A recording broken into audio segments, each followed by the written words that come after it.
My fiancée slept with a coworker, got pregnant and lied that the baby was mine, until a DNA test exposed the truth that blew her perfect image apart. I'm 35, male, married for 8 years, and up until recently, I thought I had a pretty solid life. My wife Elena and I had a nice house, stable jobs, and we were even talking about starting a family. Turns out I was living in a fool's paradise. This all went down a couple of months ago. It was a Saturday, and I decided to finally clean out our spare room, also known as the dumping ground for all the random crap we don't use but can't bring ourselves to throw away.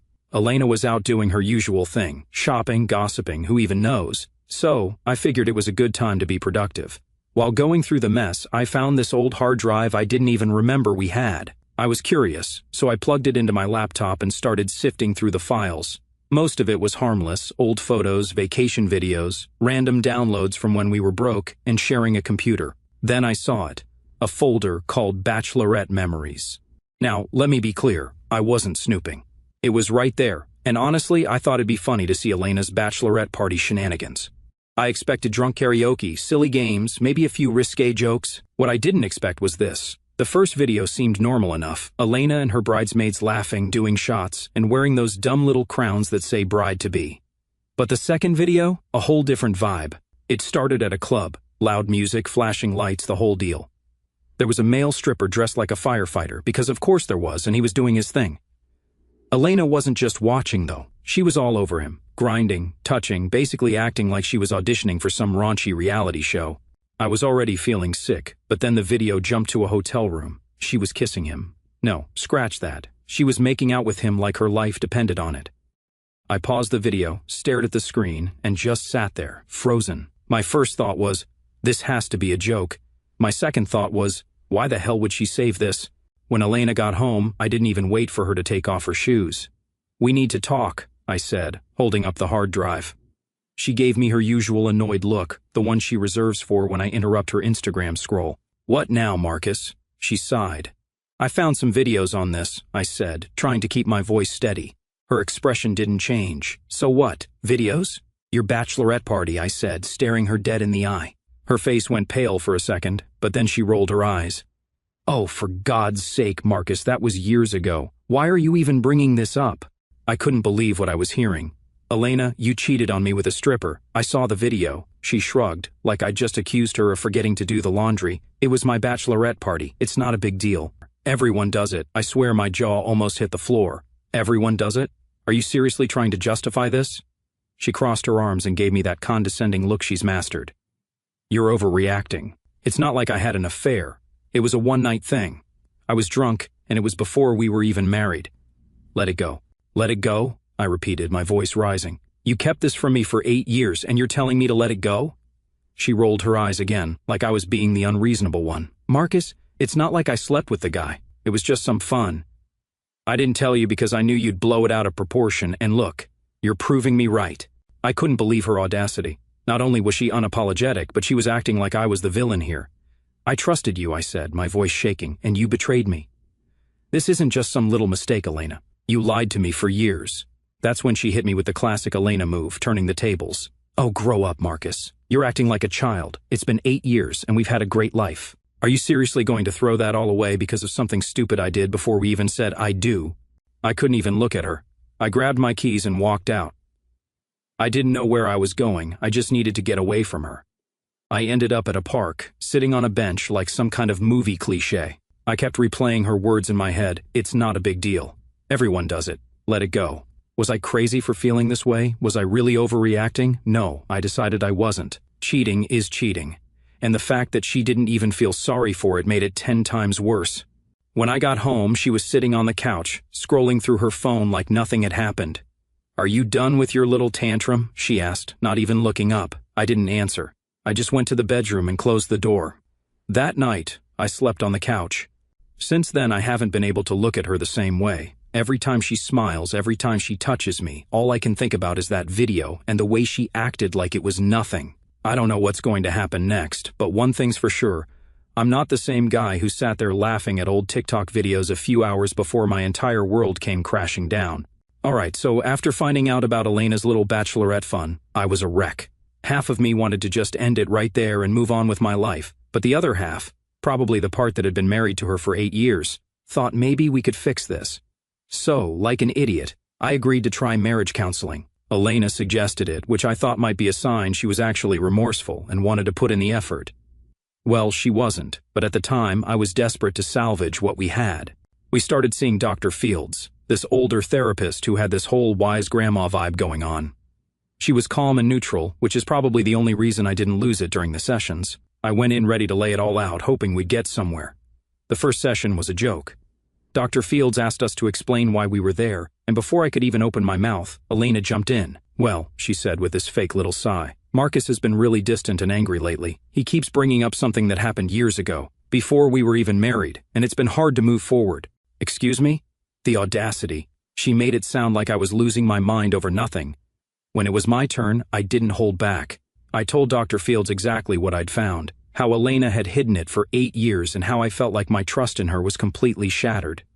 Elena didn't even look at me. She just sat there rolling her eyes like I was wasting her time. When Dr. Fields asked why she hadn't told me sooner, Elena shrugged and said, "I didn't think it was a big deal.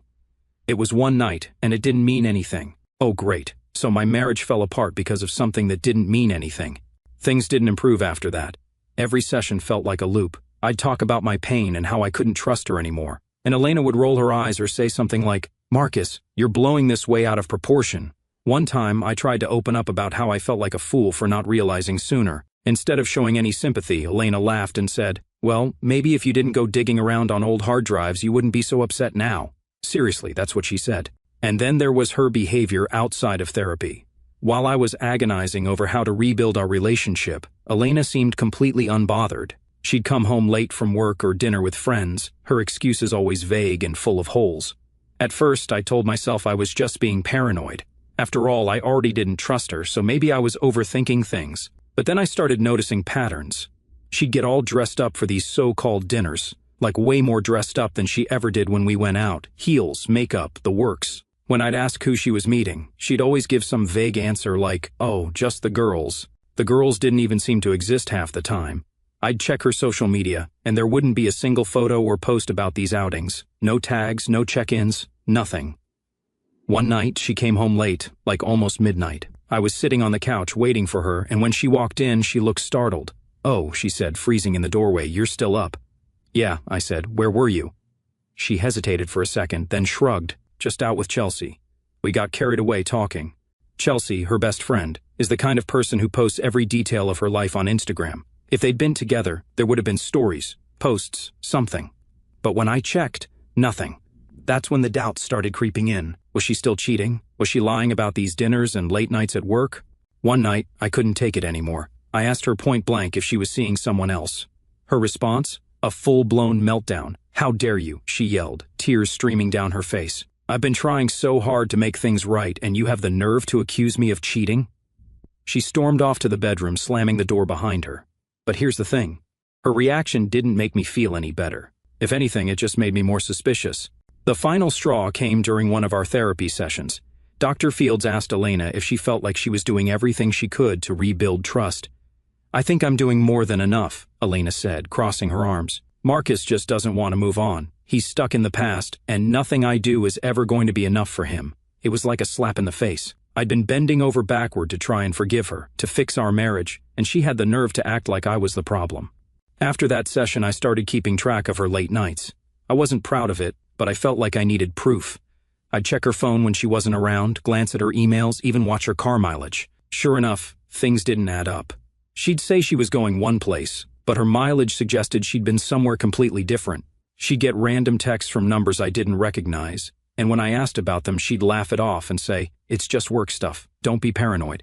By this point, therapy felt pointless.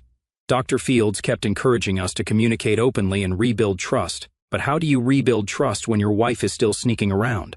I started to feel like an idiot for even trying. Elena wasn't putting in any effort.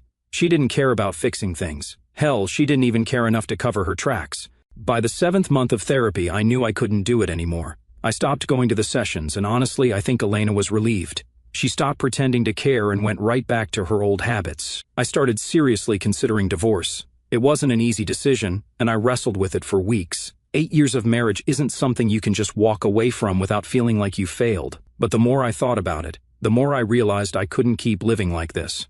I deserved better than constant doubt, lies, and a wife who clearly didn't respect me or our marriage. What if I divorced my wife for that reason? I'm talking to Elena tonight about my decision, but it's been crazy, and things didn't go as planned. It's taken me a while to get my thoughts together. I don't know what to do anymore. Okay, so it was a regular Tuesday night. I just finished another awkward dinner where we barely spoke. Elena was on her phone, scrolling endlessly like she always does, while I was trying to figure out the right moment to bring up the D word. All of a sudden, she put her phone down and said, "We need to talk." I froze. Usually those words meant another argument about how I wasn't letting go of the past. I sighed, bracing myself. What now? Instead of the usual rant, she reached into her bag and slid something across the table. It took me a second to realize what it was, a pregnancy test. Positive. "We're having a baby," she said, looking at me like she expected me to jump up and start celebrating.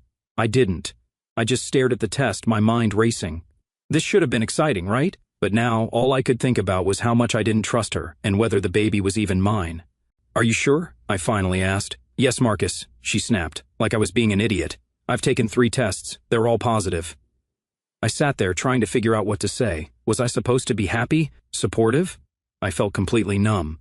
"Say something," she demanded, her tone shifting from expectant to annoyed. "I don't know what to say," I admitted. She rolled her eyes. "This is good news, Marcus. We've been trying for this." Yeah, we'd been trying. For a baby, for a better relationship, for something to make us feel normal again. But things hadn't been normal for a long time. The timing felt all wrong, and I couldn't shake this creeping doubt that maybe, just maybe, this wasn't the blessing she was making it out to be. I've been trying to process the news. Elena acted like the pregnancy had magically fixed everything, like we were suddenly on solid ground again. She started talking about baby names and nursery ideas, pulling up Pinterest boards and making lists. Meanwhile, I was drowning in doubt. Every time she mentioned the baby, my mind went to dark places. What if it wasn't mine? What if all those late nights and sketchy excuses meant more than I'd let myself believe? I hated thinking like that, but I couldn't stop. I tried to play along, mostly because I didn't know what else to do. I nodded at her ideas, went with her to a couple of doctor's appointments, and even pretended to care when she showed me ultrasound photos. But I couldn't shake the feeling that this was all wrong. Our relationship hadn't suddenly gotten better just because there was a baby involved. If anything, the cracks were even more visible now. We still didn't talk about anything meaningful. Every conversation was surface level, and even those felt forced. One night, as we sat on the couch, she showed me another ultrasound picture. "Look," she said, smiling, "that's our baby." I forced a smile and nodded, but inside, I felt like a fraud. I wanted to believe it, to feel excited, but all I could think was, is this really my baby? That's when I started running through the timeline in my head. The last time we'd been intimate wasn't recent. Things between us had been cold for months. Even when we tried to reconnect, it felt more like going through the motions than anything real. If the baby was mine, the timing didn't make sense. By my math, she would have conceived at a time when we weren't even really talking, let alone acting like a married couple. The thought made my stomach turn. I wanted to confront her, to ask her straight up if there was something she wasn't telling me, but every time I got close to bringing it up, I couldn't. I couldn't put her under such tension while pregnant. After all, it's not the baby's fault. I started looking into paternity tests, not to act on it yet, but just to know my options. There are tests you can do during pregnancy, but they're expensive and require cooperation from the mother. I wasn't sure how Elena would react if I brought it up, and honestly, I wasn't ready for that fight. I decided to wait. If my suspicions were right, I'd have proof when the baby was born. Until then, I'd play along and try to keep the peace. Here's where I need your advice, Reddit. Am I doing the right thing by waiting? Should I just confront her now, even if it risks blowing everything up while she's pregnant? Or am I being smart by holding off until I have solid proof? I honestly don't know anymore. I had nothing to do but wait for Elena to deliver the baby first, and then I couldn't find time to post while going through this mess. So, the day Caleb was born was surreal. It should have been a moment of joy, a new chapter in our lives, but for me, it felt like a chapter I was afraid to read, one filled with doubts and unanswered questions. Elena went into labor late at night, and I drove her to the hospital. She was in pain and snapped at me over everything, the way I was driving, how long it took to park, even the way I opened the hospital door. I didn't argue back. I told myself it was the stress and the labor talking, but deep down, I knew this tension wasn't new. The delivery went smoothly, and within a few hours Caleb was here, a boy, perfect in every way, or so I wanted to believe. When the nurse handed him to me, I tried to let go of all my doubts. I looked down at his tiny face, and for a brief moment, I felt a flicker of hope. Maybe everything could work out. Maybe this was the fresh start we needed. But that hope quickly faded as I looked closer. I couldn't help noticing that Caleb didn't look like me at all. He had dark hair and a complexion that didn't match either mine or Elena's. I tried to dismiss it. Babies change, right? But the doubts I'd been carrying for months came rushing back. Still, I didn't say anything, not yet. Elena was exhausted and fell asleep soon after the birth. I sat in the corner of the room holding Caleb and staring at him. He was innocent in all this, and yet he was at the center of everything I couldn't ignore. I'd already planned to get a paternity test, and now I knew I couldn't wait. The hospital offered discreet testing, and I requested it before we even left. I didn't tell Elena. I wasn't ready for that fight yet. I needed answers first. The first few weeks at home were a blur of sleepless nights and endless baby cries. Elena was all in on her new role as a mom, posting pictures of Caleb on social media, soaking up the likes and comments. She acted like we were the happiest family in the world, as if everything was perfect now. Meanwhile, I was spiraling. I did everything I was supposed to do, changing diapers, bottle-feeding Caleb, trying to be present, but I felt like I was living someone else's life. Every time I looked at him, I found myself searching for something that connected him to me. I wanted to find some resemblance, some trait that said, "This is your son," but I couldn't. Elena didn't seem to notice my hesitation, or maybe she just didn't care. She was too busy basking in the attention from friends and family. Whenever I brought up how I was feeling, she'd wave it off. "You're just overwhelmed," she'd say, like my doubts were nothing more than new dad jitters. 2 weeks after Caleb was born, the paternity test results arrived. I'd been dreading that email, but when it finally came, I opened it immediately. The words jumped out at me. Probability of paternity, 0%. I stared at the screen, my hands shaking. I'd prepared myself for this possibility, but seeing it spelled out so clearly was something else entirely.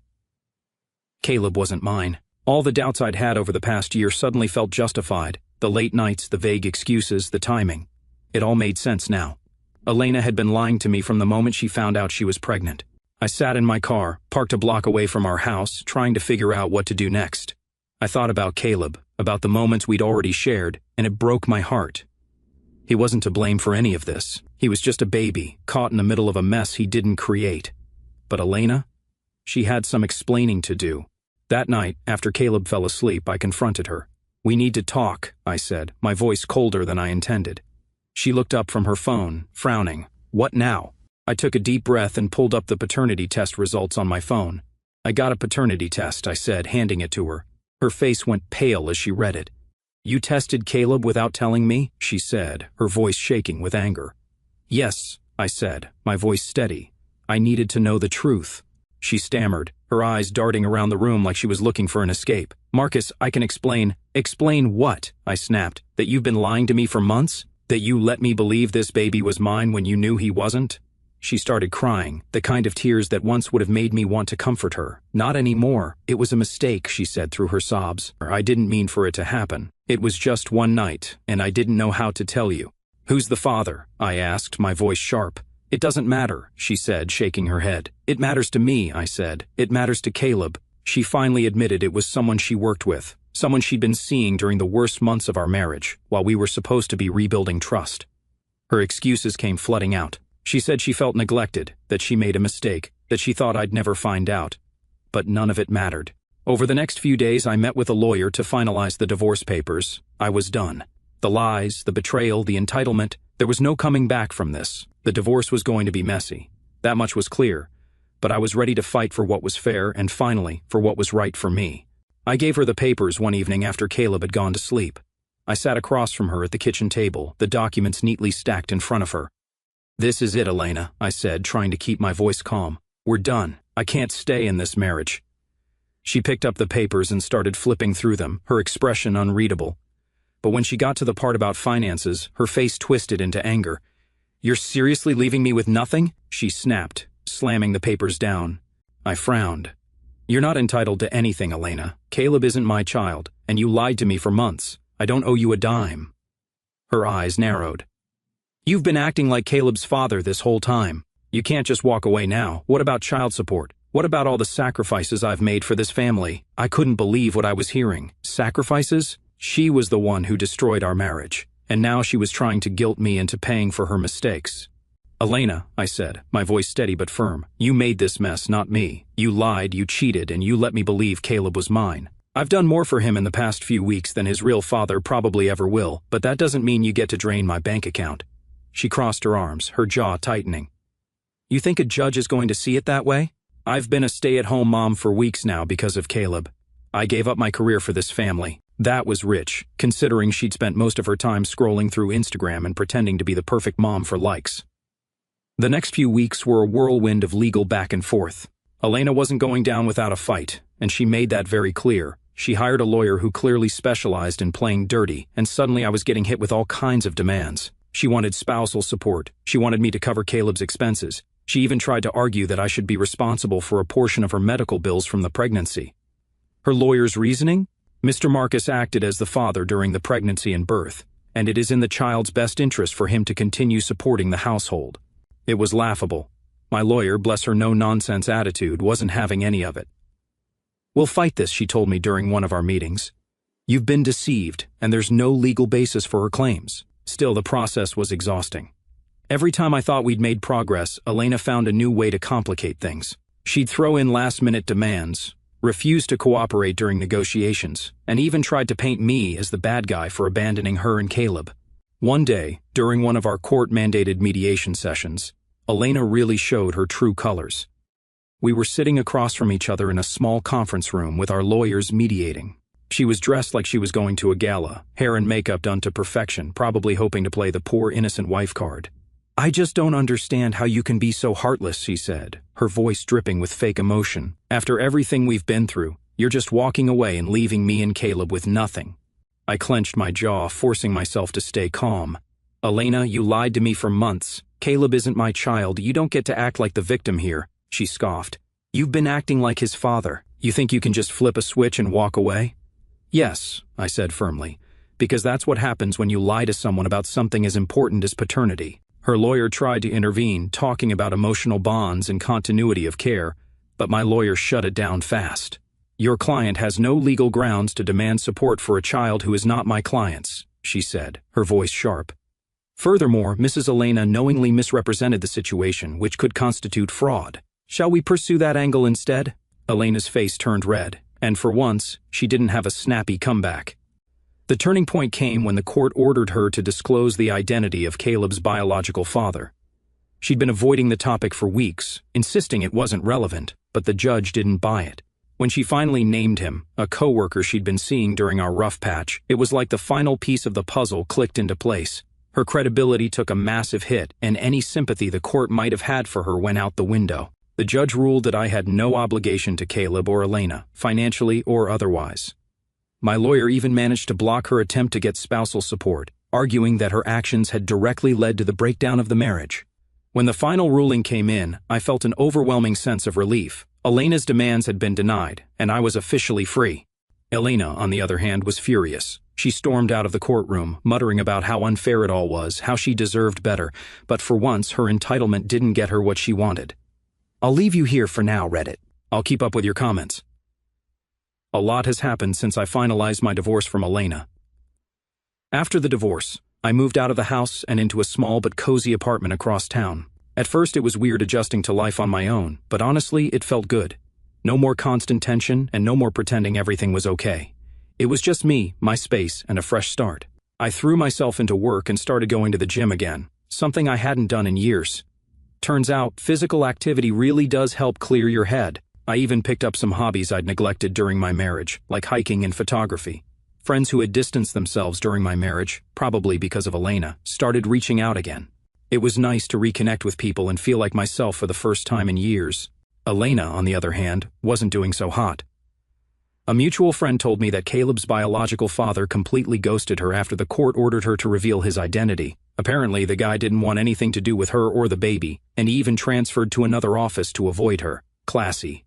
With no real support system, Elena was left scrambling. Her parents, who had initially backed her during the divorce, were furious when they found out she'd lied to me about Caleb's paternity.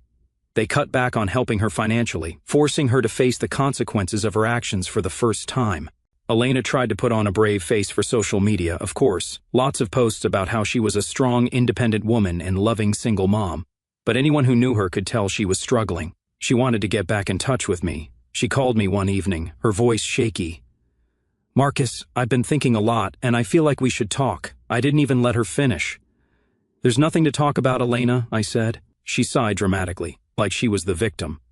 I know I messed up, but we had something real. Don't you miss what we had? I almost laughed. What we had was built on lies, Elena. I've moved on, and you need to do the same. She started crying, but I wasn't falling for it this time. I told her I wished her the best and hung up. A few weeks later, she showed up at my apartment. I have no idea how she found out where I lived, probably through a mutual friend or something. She was standing at my door, holding Caleb, looking tired and desperate. Can we talk? She asked. I didn't want to cause a scene, so I let her in. She sat on my couch, bouncing Caleb on her knee, and started her little speech about how she'd changed and how we could make things work for Caleb's sake. Marcus, I know I hurt you, but Caleb needs a father figure, she said, tears welling up in her eyes. You've always been so good to him. I stared at her, barely able to believe what I was hearing. Elena, Caleb has a father. It's not me, and you don't get to use him as a way to manipulate me into coming back. She looked at me like I'd just slapped her. You're really going to turn your back on him? I'm not turning my back on him, I said. I'm turning my back on you. She left after that, but not without another dramatic round of tears and guilt tripping. She'd send me long texts about how much she missed me, how Caleb needed me, how we could start fresh. I ignored most of them. When she wasn't trying to guilt me, she was trying to appeal to my sympathy. She'd talk about how hard it was being a single mom, how the bills were piling up, how lonely she was. Part of me felt bad for her. Caleb didn't ask for any of this after all, but I wasn't about to let her drag me back into her mess. I felt pity for her, honestly. She'd been so entitled during our marriage, so convinced that she could get away with anything, and now she was left with nothing but her regrets. Caleb, as much as I cared for him during those first few weeks, wasn't my responsibility. I hope Elena figures things out for his sake. But I'm done being her safety net. Looking back, I'm proud of myself for walking away. It wasn't easy, and there were moments when I doubted if I was doing the right thing. But now, seeing where I am and where Elena is, I know I made the right choice. If Elena's downfall taught me anything, it's that you can't let someone else's lies and manipulation define your life. So yeah, things are looking up for me. As for Elena, well, she's still trying to figure out how to clean up the mess she made. I wish her luck. She's going to need it.